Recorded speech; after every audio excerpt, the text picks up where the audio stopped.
Hello, friends. I'm finally back in the UK, and you will be delighted to hear that means a return to the twice-a-week podcast publishing schedule, so let's get into it. This week, I'm sitting down with Christie Aschwanden, who is the author of Good to Go, What the Athlete in All of Us Can Learn from the Strange Science of Recovery. Now, one of my favourite episodes so far was with Alex Hutchinson on the limits of human performance, as he explained what he discovered during research for his book Endure. And today we're going to look at everything on the opposite end of that spectrum. So from fancy foam rollers to cryogenic therapy, saunas, sleep optimization, those compression pant things, those weird compression pant things, and every other form of recovery that you can think of and you've seen athletes using on Instagram. We're going to go through them today. Christie has done a fantastic analysis of all of the different ways that people are trying to recover and assess just what sort of impact they're having. So if you are an athlete or you know one who is looking to improve their recovery, then today is absolutely for you. Please welcome Christie Aschwanden.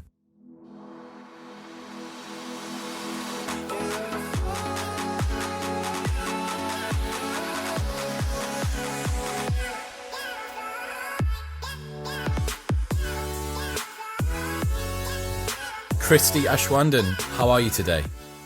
I'm great. Thanks for having me. Thank you for coming on. So, what are we going to learn about today? Exercise recovery, all things that have to do with exercise recovery. Okay.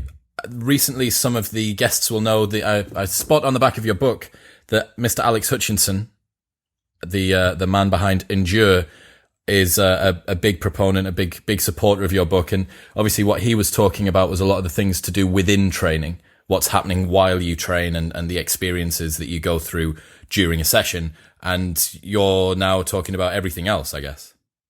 Yeah, that's right. And I think that the two really make nice companion books. His book is all about training itself, whereas mine is about the recovery process and all of these adaptations and things that happen in between workouts. Fantastic. So where does the book begin?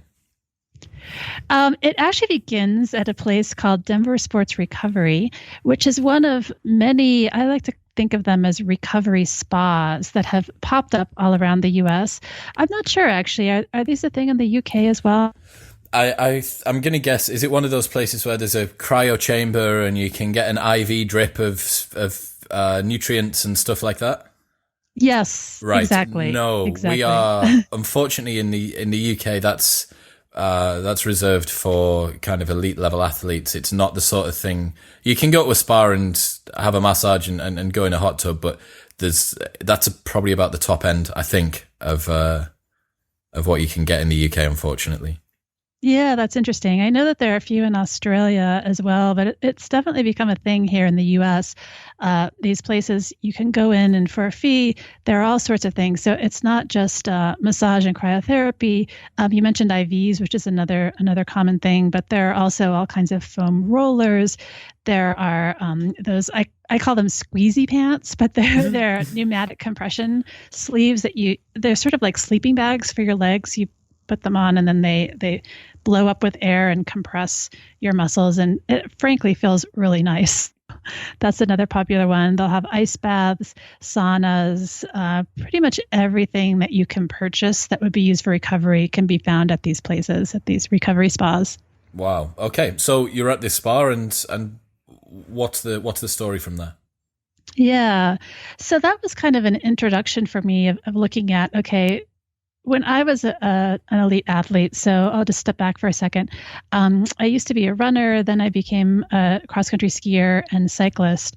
And when I was doing these things at sort of an elite level in the early 2000s and late 90s, recovery was really something that we weren't doing. It was something, and what I mean by that is it was all these things that we weren't doing. You weren't standing up, you weren't staying out late at night, you weren't running around doing other stressful things. So recovery was really about, lying on the couch, maybe putting your nose in a book, but putting your feet up and resting. Maybe you took a nap or something. But now, sort of in the interim, recovery has become its own thing and almost an extension of training where people are doing all of these things. They're putting on these squeezy pants. They're massaging all of their muscles with a foam roller. They're getting massage, and massage is something that is very old and was done in my time as well. But it's become something where there's a sense that you need to do all these things, that it's not enough to just lie back and wait for recovery to happen, but you need to do things to facilitate it. So train hard, recover hard, right? Exactly. If you're not recovering hard, then you're not doing enough. I totally get it. So what, during the course of writing this book, where was your mindset before you began? Because, for me personally, I do see a lot of, foam rollers that vibrate and there's one that's got, this one will have a Wi-Fi connection and this one plays your Bluetooth music and you think like, okay, so how far do I need to go with these marginal gains before it becomes sweating the small stuff? So where was your mindset before all of this? Were you skeptical of recovery or? Yeah, that's a great question. So I really tried to go into it with an open mind. So I'm a science writer by training and by vocation, and I think it's really important. If you are having a scientific mindset, that means always being open to new evidence, to sort of keeping an open mind and making sure that you're truly looking at the evidence before you without too much bias and all of that. So I went into it thinking, wow, things have really changed since I was a serious athlete, and maybe this is something really important that I need to know about.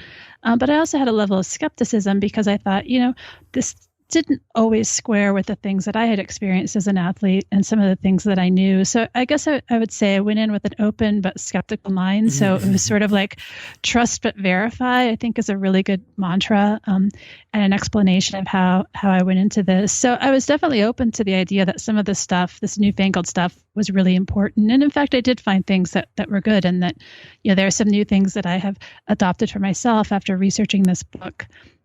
But it also turned out that a lot of the things, really weren't all that they were made out to be. I think that's fairly inevitable, isn't it? That right. Unfortunately, it's an area where, especially when we're talking about marginal gains here, it's so easy for a product to hide behind the fact that it doesn't work with a clever marketing campaign. The direction of causality is super, like, who knows? Like, some days I wake up and I feel fantastic and I've only had 6 hours sleep. Was it because of the very particular bath salts that I had the night before? Was it the incense that was burning in the corner? Or, is it just a quirk of the fact that you're a dynamic system? Right. I think that's a good point. We are dynamic systems. Our bodies are very adaptable too. And that's the other thing. We've sort of been taught or sold maybe this idea that everything has to be optimal and that it's possible to optimize your body, and if you can just optimize, that there's this magical thing that will happen, and that you may be performing well now, but if you can get just all systems to this mythical optimal state, that everything will be perfect. And it turns out that although I think that there is some truth to that, it's also true that our bodies are really, really good at adapting to different environmental conditions. I mean, we evolved to be able to handle heat and cold and all of these things that we might throw at it. And so, we're pretty good at performing under different conditions. And so, although there may be things that you can do that will help a little bit, I think that the expectations that we have here are oversized. Yeah, I get that. So, so you talked about marginal gains, and I think that that's an interesting way of putting it. And this is sort of one idea that's out there that, like, well, you can do these things that on their own are really small, but if you put them together, then, so if you have a bunch of things that only make a 1 or 2% difference, that may not seem like a lot. But if you do 5 or 6 of them, then all of a sudden, you may be getting to 6 or 7 or 8% difference. And that's really huge. And again, in sport, even those small percent differences can be very meaningful. I mean, in a race, a 1% difference could be the difference between the winner and someone who's an also ran. So that's one idea that's really been put out there. Now, there's been a lot of talk. Sometimes people who talk about marginal gains have been accused of using that as a way of explaining gains that might have been made by more illicit means, and that's a whole debate that I don't want to get into. But I assume that you're familiar with some of that conversation. Yeah, I'm sure that everyone who's listening will be. So before we get into the meat of the individual elements, did you come up with a definition, or did you find an appropriate definition for exercise recovery? Yeah, that's a great question. And that's kind of where I started. And I thought, okay, the first thing I need to do is define this. And it was like, oh, crap. Like, this is actually a lot harder than I thought. And everyone I talked to would have a different definition. I mean, in terms of looking at it scientifically, like, what are the factors that will show that you're recovered, and what do we really mean by this?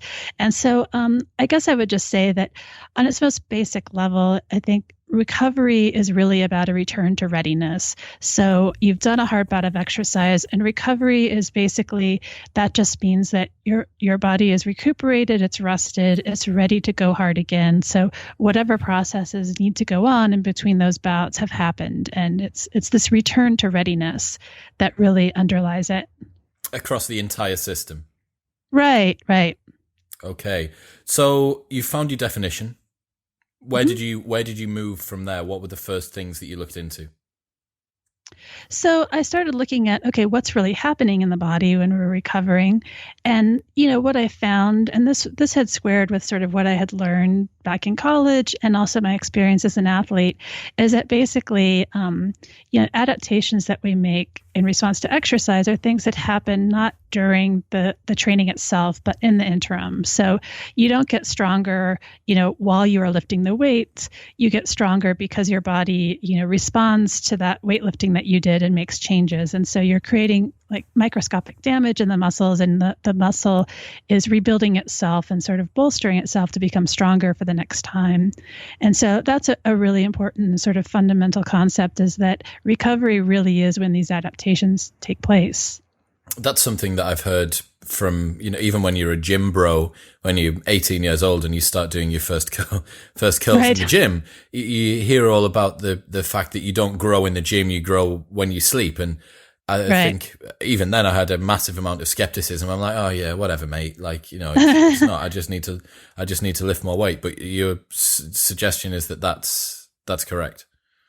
It is. And I'll also just say it's interesting that you bring up, your younger self, because almost universally, as I was speaking to athletes about recovery, and particularly very accomplished and athletes who had been in the game for a long time, they almost universally told me that, yeah, when I was younger, when I was first starting out, I really didn't give recovery the attention it deserved. And I thought it wasn't a big deal. And I never really focused on it or gave it much of a thought.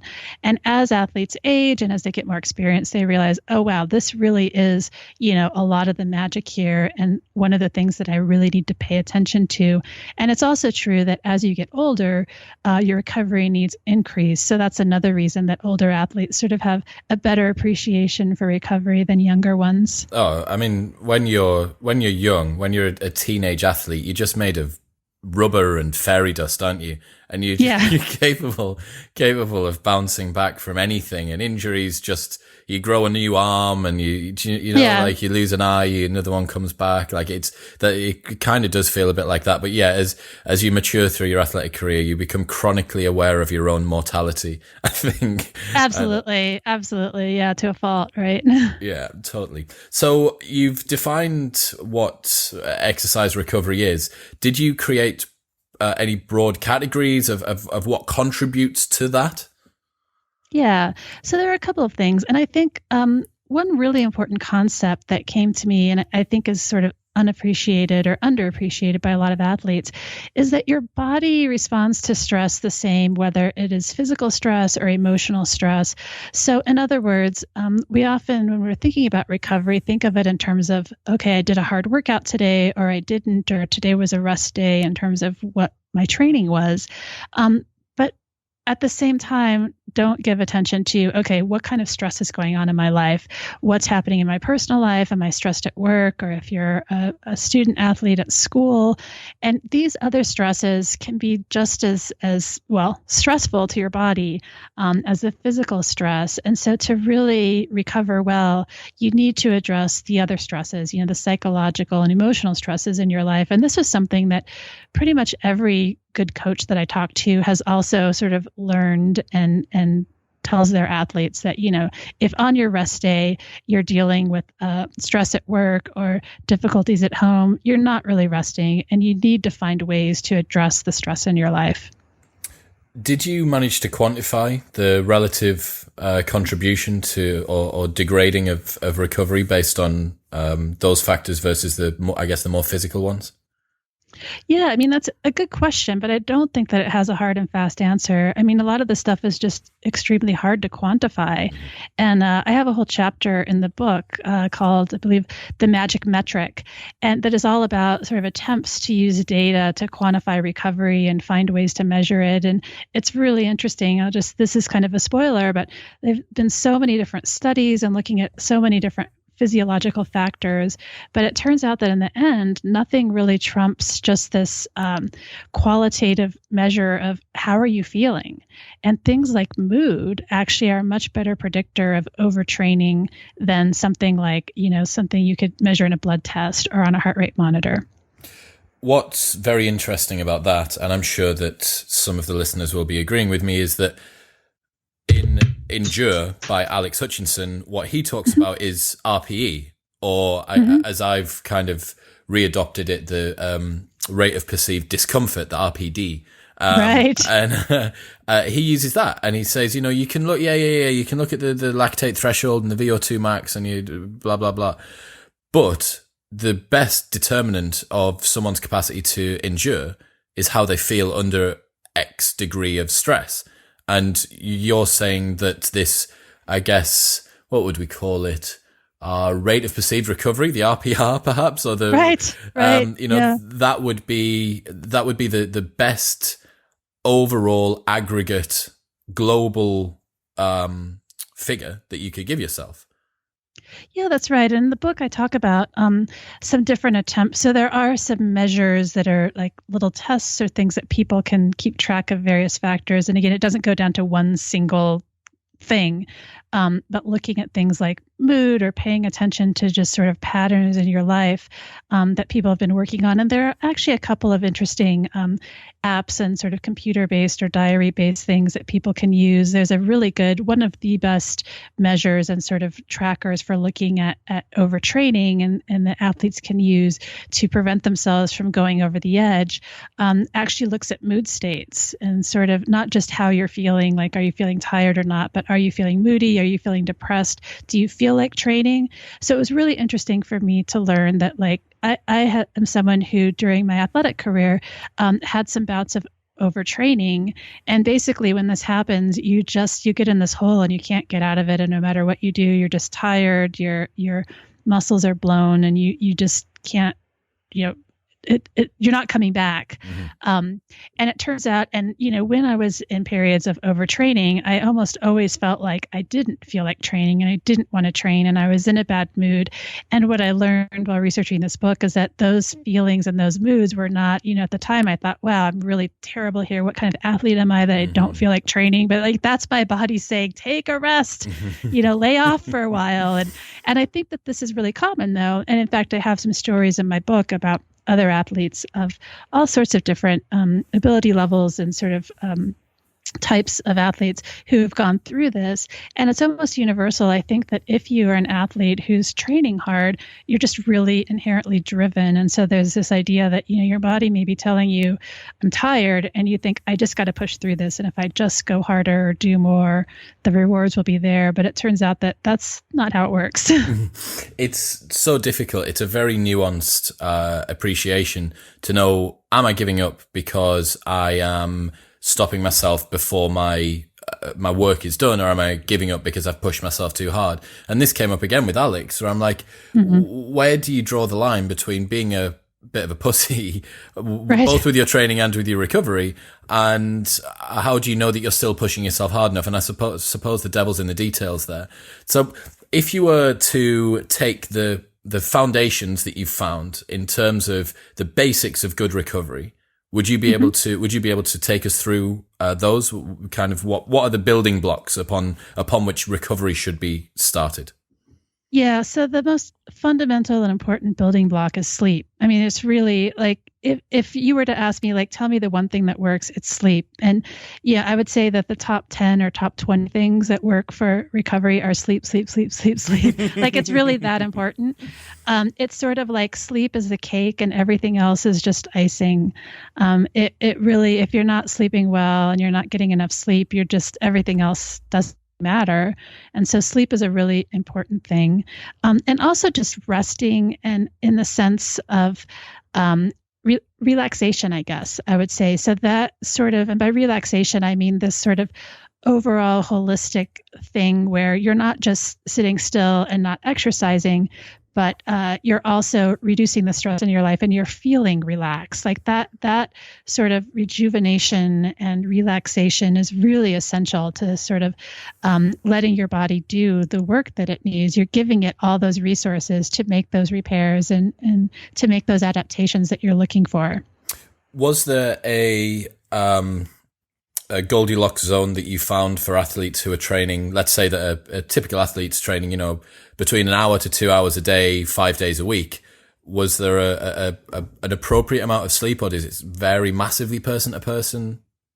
So sleep is individual, but it doesn't. There's a lot of people that say, oh, I sleep 6 hours and I feel great. And it turns out, so there is a genetic condition that is extremely rare, though. I will say, like, chances are, if you think you're one of these people, you probably aren't.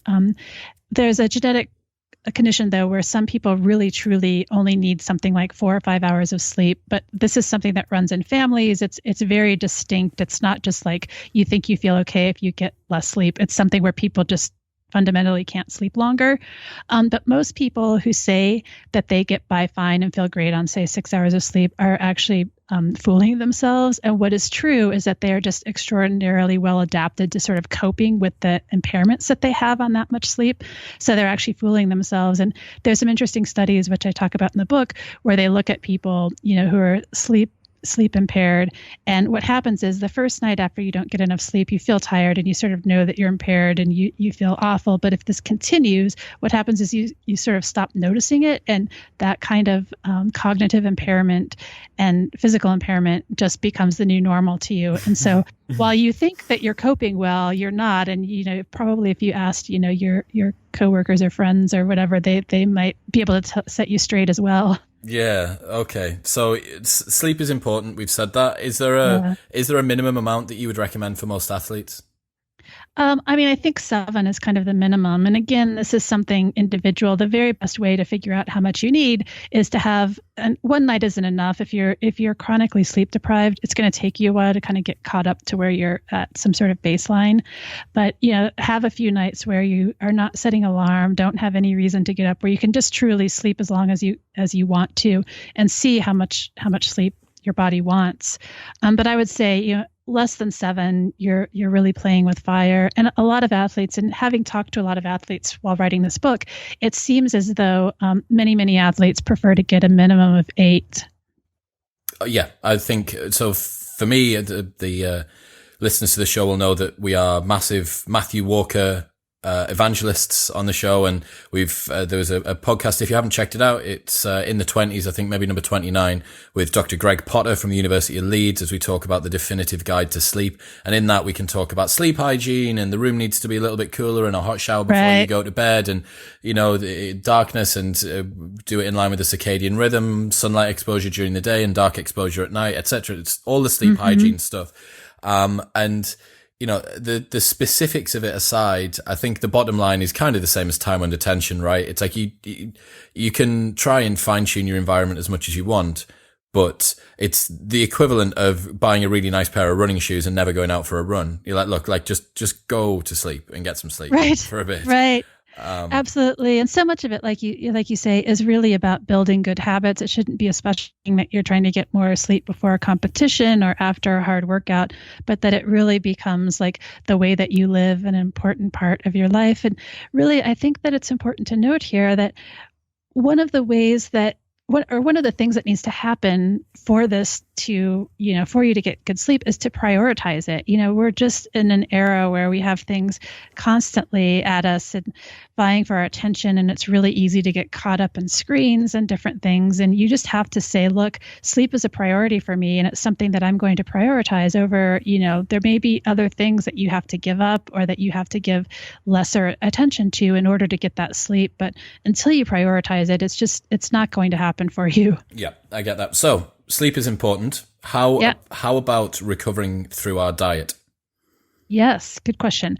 So food is really important for recovery. You're obviously hard workout. You're burning through carbs, protein, all kinds of things. You're using energy that you need to replenish.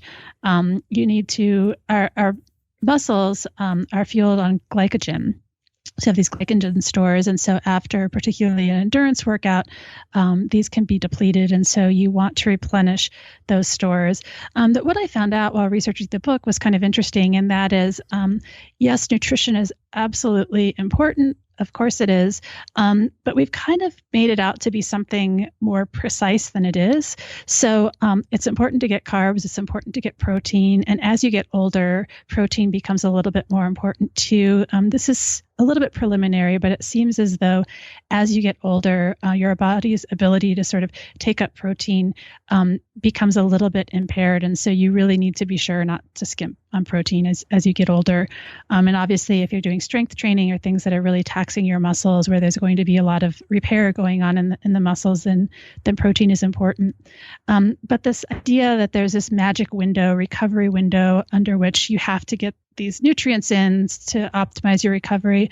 It turns out that that's something that is really overstated. I had one researcher tell me, it's not a recovery window, it's more like a recovery barn door. That as long as you're not, so there is a circumstance under which it's really important to get these, nutrients in right away. And that is if you are about to perform again. So if you are, say, at a track meet where you're having one bout of exercise and then you're going to do another one soon. Now, again, if you're doing something really short, you're probably not depleting a ton of energy. And so you don't need to get calories and calories and calories.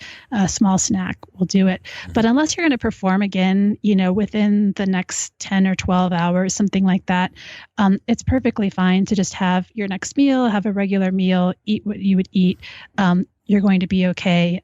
Again, it's important to replenish those carbs and the protein, but getting, this really specific amount or getting it in a particular window just isn't nearly as important as you may have been told. So the anabolic window, as it's called, and the all the intra workout glucose drinks and stuff like that, what's the efficacy of those?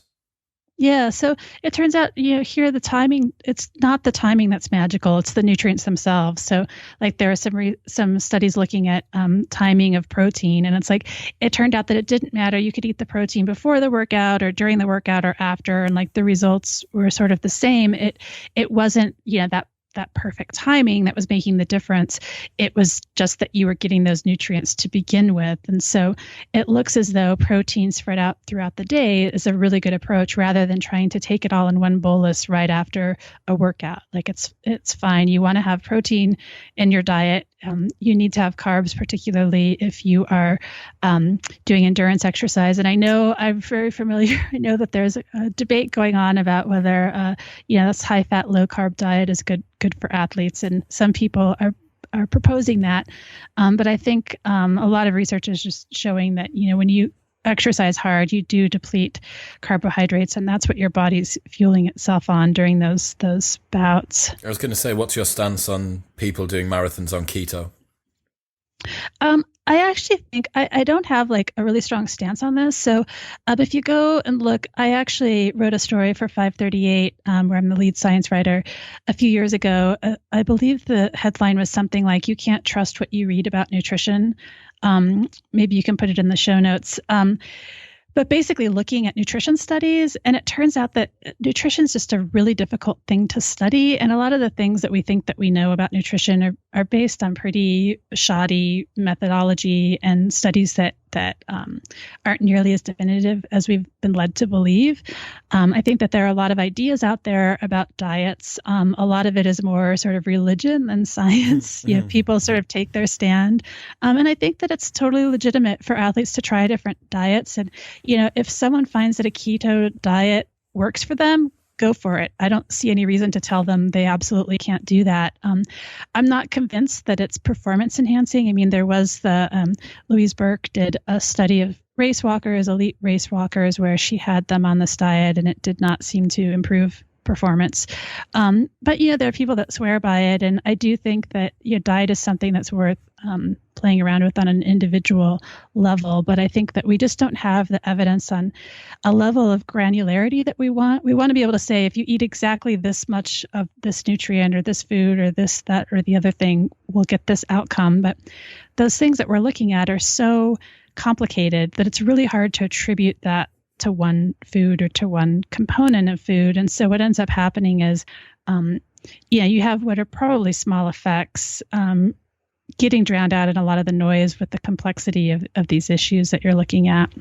I get that completely. I think sweating the small stuff is, athletes seem to be super concerned that their pre-digested vegan whey that's paleo and right. and ethically sourced from the mountains of Kenya has been taken in with the right blend of MCT right. oil, this, and you think, yeah, mate, you're still in a calorie deficit and you're training 4 hours a day. Like you don't sweat the small stuff, focus on the big winners, which I'm going to guess is making sure that you're eating enough and eating a varied diet. Exactly. And I think the other thing to note here is that, there are elite athletes in sports that eat very different diets, and they're performing well. So, one athlete, if you're a Norwegian skier, you probably start the day with toast and that brown sort of sweet cheese that they like to eat, and that's not something that people generally eat in the US, but it works fine. And so, but to say that, those Norwegian skiers are so fast because of the brown cheese is just ridiculous, right? Brown cheese is like the most Norwegian food. Toast and brown cheese is exactly what I thought Norwegian people ate. Okay, so why does Usain Bolt work well on chicken nuggets?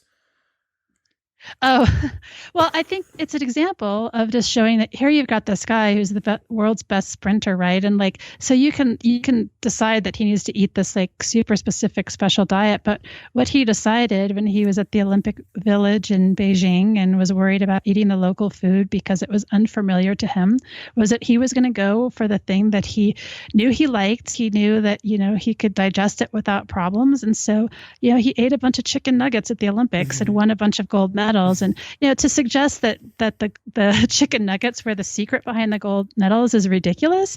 But I think you have to flip that around and also say that, had he eaten something that we more traditionally thought was, the performance enhancing, some of the things you were mentioning, the vegan protein or the, whatever it is, it would be just as ridiculous. And so, what's important is that he replenished the calories that he needed. He got protein, he got carbohydrates, he got the basic nutrients, and so he was fine. And I think that one danger here is that if the things that you're doing for recovery or if your nutritional needs, so you're an athlete, you're on the road competing, and if it becomes so important to you that you have this special specific food that's hard to get, that just becomes a new source of stress. And it's kind of the opposite of recovery, and you're not doing yourself any favors. And chances are whatever benefit you're getting from that special food is being outweighed by the stress that you're experiencing by this need to procure it. Yeah, I suppose unless it's perhaps something that that you can always carry with you or whatever it might be. Right. You are right. You're totally correct there.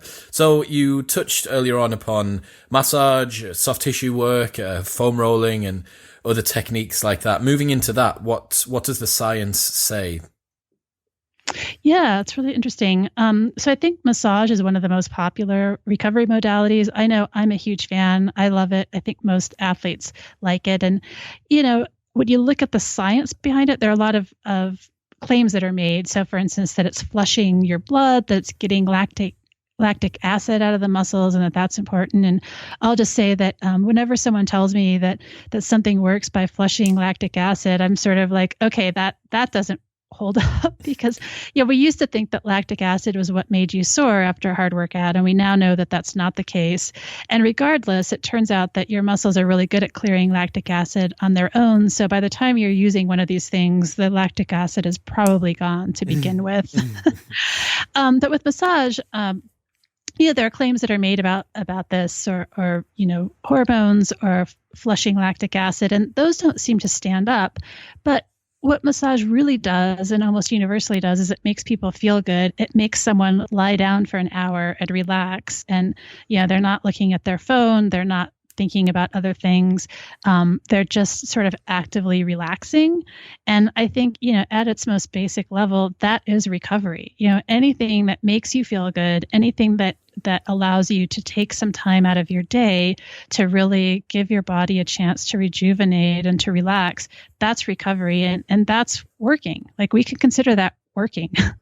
Yeah. So one of my first ever episodes is actually with Dr. Quinn Hennick, the Doctor of Physical Therapy for Juggernaut Training Systems. And in that podcast, he said the sentence, "There is no scientific basis to say that massage, static stretching, or dynamic stretching does anything on the mechanism that people think that it does work on." And he used an analogy. Have you heard about the experiment that was done using metal tools to do soft tissue work on rats?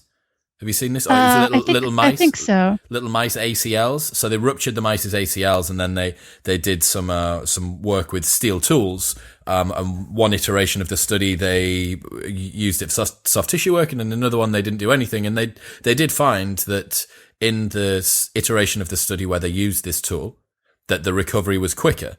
But what they didn't explain was that the size of the tool that they were using was a human-sized tool, and the amount of pressure that they were applying was human pressure to a mouse. And the study, he ran the figures forward and basically worked out that your flesh would literally shear apart, or would rip apart before you created a 1% shear in the muscle tissue. So, I think you're right, and it's interesting and also reassuring to hear that there isn't massive amounts of conflict between what you've discovered and what he says as well. But that I think people presume that they're lying on a foam roller that vibrates because it's working out adhesions in the muscle, it's helping with microscopic tears and stuff like that. And yet, what the main mechanism it's working on appears to be activating the parasympathetic nervous system and just getting people to calm down and be in a state which is conducive to recovery. Is that fair to say? Is that remotely accurate?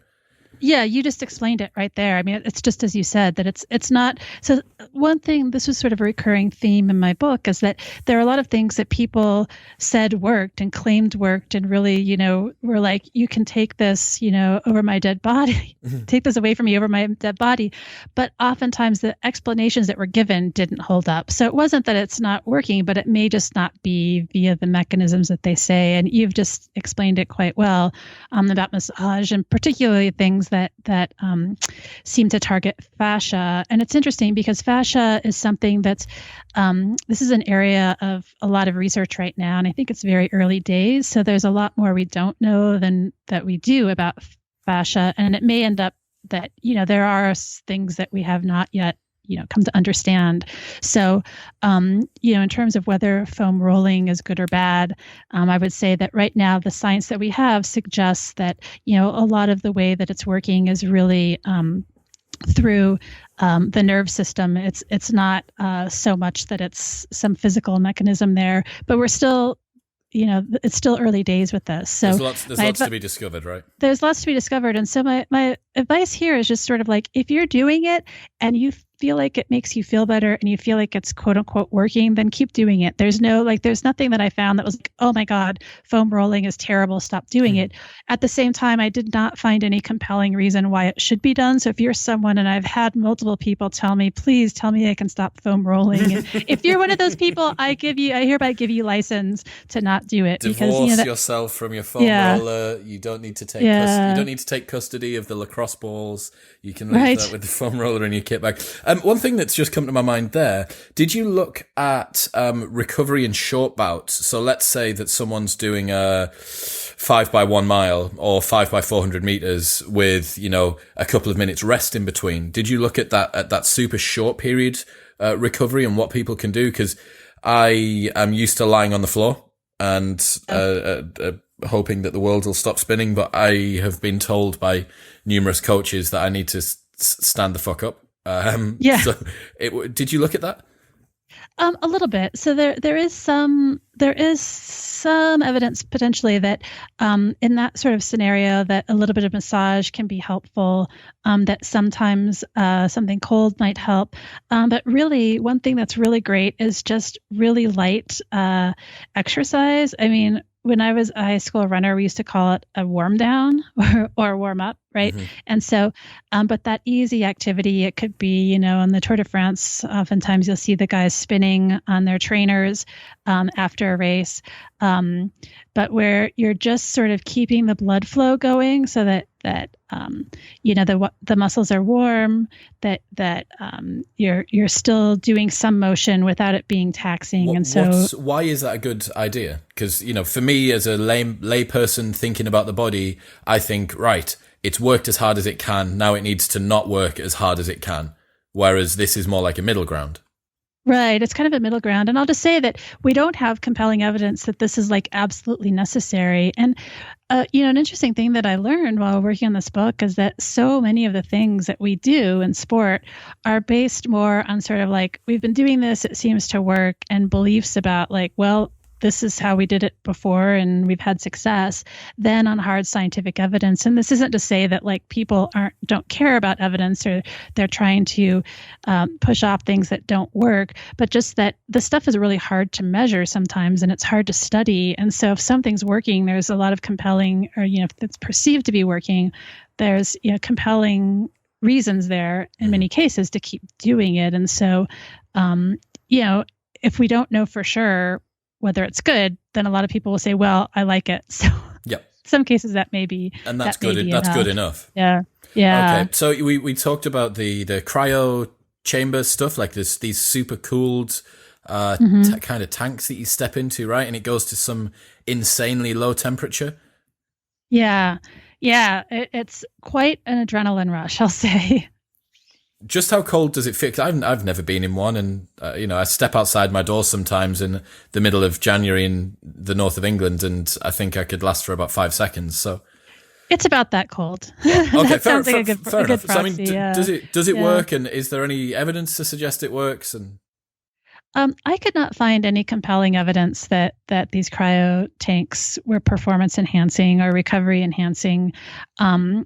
That said, and some of the claims that are made about them are just ridiculous. I mean, I have a scene in the book where I'm sort of relaying some of the claims that have been made to me by a purveyor of cryotherapy, and the sports science expert that I'm talking about starts laughing because, I mean, they're really that laughable. What are the claims? Things about super oxygenating the blood, which of course isn't a thing, and doing all these crazy hormone things. But I think at the end of the day, why people like this so much is I also have a whole chapter in the book about placebos and the placebo effect. And I think it's worth reading because one of the things that I get into there, and it's probably beyond the scope of our discussion here, but is just how some people and some coaches are using the placebo effect for good. So we kind of tend to think of the placebo effect as a sign that, well, it doesn't work. But it turns out that, our bodies are really powerful, and an expectation that we have can be, in some cases, almost like a powerful drug. And so I don't think that this is something we should dismiss, and it is worth thinking about whether it's something to harness. And I think that, my experience, the cryo chamber really had a strong seem to be set up to have a strong placebo effect because there's pretty good evidence that placebos that are unpleasant work better than things that are pleasant or that don't have anything. So like taking a placebo pill is less effective than having a placebo shot, for instance. But the other thing I could say, so it turns out that cryotherapy, the tanks are really popular among martial arts fighters. And I can totally understand this because you get in there and then you get out and you just have this like feeling of being totally pumped and totally amped. And it's just this huge adrenaline rush. And I can totally get why that would feel great before a match and just really get you ready. But in terms of like, is this going to make you recover better? There's just not good evidence for that. So the mechanism, again, what we're talking about here is that it's how it makes you feel and potentially that it's making you think about your recovery and spend some time on it. What one of the super cool things that I spoke to Dr. Greg Potter from University of Leeds about, the sleep expert, was he said that the placebo effect is the most reliable effect in all of pharmacology. And if we were somehow able to bottle a placebo, we would have a panacea. And you're like, well, it's so hilarious that you've got this thing which kind of doesn't work, but the fact that it doesn't work is the reason it does work. And it's this like universal snake oil, but it's actually kind of I find the concept, my increasingly deep understanding of what placebos can do. I really, really enjoy it. So moving forward, what were some of the crazier approaches for recovery that you came across? Obviously crazier than super cooling your body to like minus 50 degrees. Right. Crazy's in the eye of the beholder, right? Yeah. I think when someone asked me the other day if there was anything that like I refused to try, and one of them, there are places now that you can go to get IV injections of vitamins and things, and this is supposed to aid recovery. And I actually have a whole chapter in the book about supplements, nutritional supplements, including vitamins. And so I said, absolutely not. I'm not going to inject these things. I mean, my research showed that none of these things were likely to be helpful in the first place, and the idea of injecting them into my bloodstream just seemed like foolishness. So the IV drips, because there's in America, it's not the same in the UK at the moment, but in America, I know, especially in like party towns like Vegas, you can go and get like a hangover drip, right? You wake up one morning and you suffering a little bit, and then you go in and they fill you up with this drip, and you lie there for an hour, and then your hangover magically goes away. Oh yeah. So the one that I was at, they actually had, I was watching, there was a couple there, dressed in I'll just say, clothes that made me think that these were high-end parties. They had just flown in that morning from a party in Aspen. So this was in Denver. So they had just flown in specifically to get this IV, and it was clearly intended to undo whatever damage they may have done partying the night before. I find the whole concept of like a medical procedure to undo a hangover. I mean, to be fair, I've had some hangovers where I've wished that a doctor would be able to come and fix it. So maybe it's just maybe it's just. Let's be honest, we've all had at least one morning where we wished for such a thing. I just want the fucking pill or the IV drip or whatever it is. Yeah, no, I totally get that. So. You mentioned that the IV drips were in there with the craziest stuff. Was there anything else that you came across that you were surprised by or couldn't believe? Yeah. And so I live in Colorado. I'll just preface this by saying, and so we're at high altitude. And we get a lot of tourists. And so people worry about the altitude and whatnot. But I was seeing in multiple places that I went, these oxygen inhalers. So the idea is you inhale the straight oxygen and that was going to make you feel better, which, if you had a medical condition or were truly, low in oxygen, that could be helpful. I think anyone who's really an athlete and in decent shape is probably not in that category, and it's just not going to be helping you. I mean, even at higher altitude of the order that most places in Colorado are, that's not going to be the thing that's the limiting factor in your recovery. You've touched upon it there. Altitude chambers, I'm going to guess, are a commonly used tool for Tour de France athletes and endurance athletes, I suppose. Yeah, they are. And these aren't used, I'll just say, these aren't used so much for recovery as for training. So it's really about getting adaptations and whatnot. But they do seem, it's interesting. The literature shows that there may be responders and lesser responders to altitude, which is kind of interesting. Some people go to altitude or use an altitude chamber and really get more red blood cells and whatnot, and others don't. I think we're still trying to sort of figure out how that all lays out. But these have been used for a long time and seem to be an effective training tool, particularly if you're going to be competing at altitude. That is super interesting. It's, I guess, again, as you said earlier on, horses for courses, right? That you need to kind of learn what works for you. So one thing that I wanted to touch on before we finished up was, did you find any particular individuals who have an unnatural ability to recover, or some people who have particularly poor abilities to recover? Is there a big swing with regards to that? Absolutely. And I think that this is in a way similar. I think it's a different skill or a different talent. But just as some people respond really quickly or really well to training, there are some people that need more or less recovery. And I talk about one person in the book. Her name is Camille Heron. She's an ultra marathoner, and she seems to have just a supernatural ability to recover. It's quite remarkable. She kind of got into the ultra endurance events after figuring out that she could do marathons in a row. And, there are people that do many marathons, 7 marathons in 7 days and things like that. But usually they're sort of in it to finish, and which is a huge accomplishment. She's someone who can actually perform at a high level doing that. And she is now doing ultra marathons. She currently holds the world record for a 100-mile run for any person of any gender on a certified course. So she's an amazing athlete, and she seems to really that bounce record back. for a 100-mile run is currently held by a female. Mm-hmm, that's right. That is crazy. Why do you think that is? I think it's because she's an extraordinary athlete, and if you're asking why, is this the event? There's, this is a whole topic of conversation that's been ongoing for a long time. Is there an event where women could outperform men? And there's a lot of thought that maybe, if there was such a thing, an endurance event might be that because of differences in metabolism and things like that. So that may be part of it. I also think that this is an event, that she is someone who is very elite, and is probably, some of it is that these things are somewhat new. They're not entirely new. Mm-hmm. But yeah, I think she's just an incredible athlete, and I don't think that her biggest accomplishments are yet behind her.